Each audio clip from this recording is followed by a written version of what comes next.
better mechanism anywhere in the world, nothing more precise than these cathedrals and basilicas for measuring the perceived motion of the sun.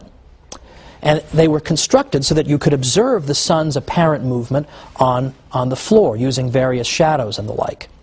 Well, this is extremely significant because, in fact, modern astronomers were able to use these precise instruments in order to verify important theories about planetary orbits. For example, it was a Catholic astronomer named Giovanni Cassini who used the Cathedral of San Petronio in Bologna, in the heart of the Papal States, where the Pope lives, the Pope who's supposedly discouraging the sciences. It was in that basilica that this Catholic astronomer Cassini used the mechanism of this basilica to in fact verify Johannes Kepler's theories of planetary motion. That was done in the Papal States in a Catholic basilica by a Catholic astronomer.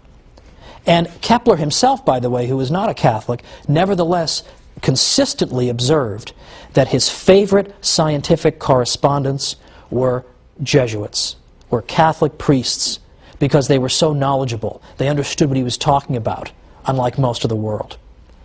Again, these are forgotten chapters, but they don't need to be. And they're starting to be brought out little by little. Isn't it interesting that it was a professor at UC Berkeley?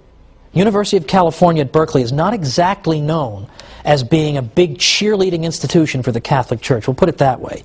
But Professor Heilbronn there wrote a book, about 5-6 years ago, called The Sun in the Church.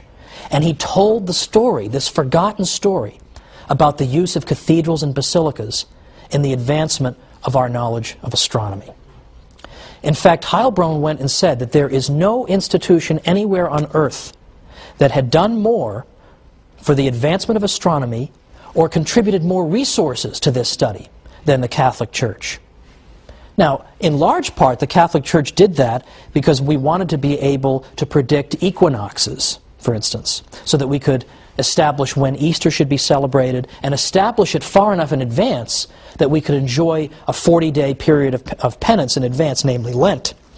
But nevertheless, once they're built, scientists begin to use them, Catholic scientists, and advances science. A totally forgotten chapter, finally being brought forth by a figure, as far as I know, isn't Catholic at all, but just is interested to recover important work and discoveries that, for one reason or another, we've forgotten about. Now, the objection in the back of people's minds, and it's an understandable one at this point, is, what about Galileo? Because you can talk all you want about all the wonderful things the Church did for science in general, and astronomy in particular, but what about Galileo? I mean, wasn't he tortured, and didn't they try to kill him or something because he disagreed with the Church? But that is part of a mythology that, let's say, is extremely difficult to dislodge from people's minds.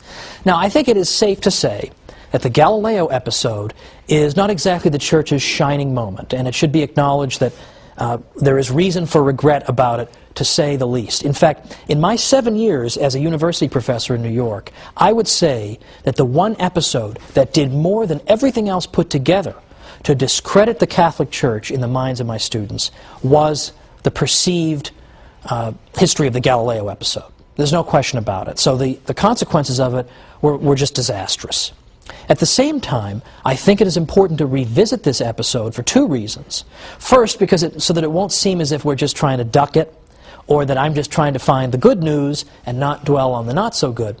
But secondly, because I think the standard telling of the Galileo story is incomplete, or is unfair, or is one-sided. Yes, it's, as I say, it's nothing to be particularly proud of, but at the same time, there are facts, I think, that deserve mention. And before getting into the details of Galileo, we'll just simply say this. Galileo was a genius and had much of importance to say, but his central thesis, that in fact the Earth orbits the Sun rather than the other way around, could not be established in his day to the satisfaction of all thinking people. I think the assumption is that if you thought that the Sun went around the Earth in the 1600s, you must be some kind of a dolt. You know, you need to be smacked in the face or something. What's the matter with you? Don't you study science? But in fact, those who believe that the sun went around the earth in the 17th century, in some ways, still had the better of the argument. They had important arguments to advance against Galileo that he himself could not answer. In fact, if you raised them to Galileo, he'd pretty much have to say, hey, look over there, and then run away, because he's got no answer for them. So next time, we're going to take our time and go through this Galileo case step by step, see what really did happen to him, what didn't happen to him, and we'll look at the arguments that were used. And I'm going to give a detailed explanation of the arguments that people who disagreed with Galileo made, to show you they weren't stupid, they weren't just ignorant religious people. They were making arguments that had gone unanswered since the days of Aristotle. And they were explaining that if you're going to say that our interpretation of the Bible up to now, which some people said that the sun was going around the earth, you're going to tell us that's wrong, the science better be absolutely ironclad, true, and proved for sure. But it wasn't. And Galileo did not get the better of the argument. So that's where we're going to pick up next time. Let's look at Galileo and see what really happened next time on The Catholic Church, Builder of Civilization. Thanks.